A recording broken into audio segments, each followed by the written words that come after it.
ఇలా పోచారం శ్రీనివాస్ రెడ్డి బీఆర్ఎస్ పార్టీలో ఉంటే ఎంత గౌరవం ఉంటుండే తెలుసా, ఎంత మర్యాద ఉంటుండే తెలుసా. చాలామంది బీఆర్ఎస్ పార్టీ ఎమ్మెల్యేలు పోచారం శ్రీనివాస్ రెడ్డికి ఫోన్ చేసి కేసీఆర్కి ఏమన్నా చెప్పాలంటే పోచారంకే చేస్తుండేనట.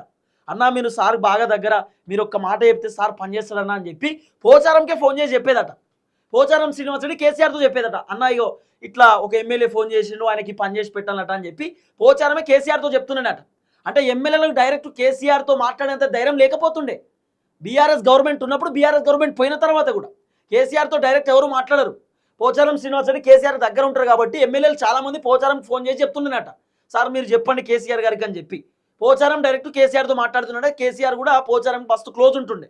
అలాంటి పోచారం శ్రీనివాస్ రెడ్డి కేసీఆర్ని మోసం చేసి ఆయన కాంగ్రెస్ పార్టీ కండువా కప్పుకున్నాడు.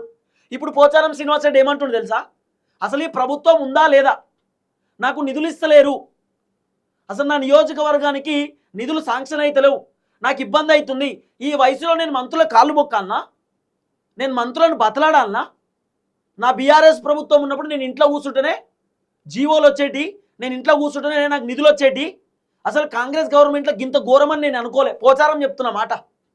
అంటే పోచారం శ్రీనివాస్ రెడ్డి కాంగ్రెస్కి కాటేసిండు. ఇప్పుడు కాటు పోచారం శ్రీనివాస్ రెడ్డి కాంగ్రెస్లోకి పోయిండు, కాంగ్రెస్కే కాటెత్తుండు. ఇప్పుడు నేను ఉండా అన్నట్టు ఇప్పుడు ఇండైరెక్ట్గా కాంగ్రెస్లో ఉండా.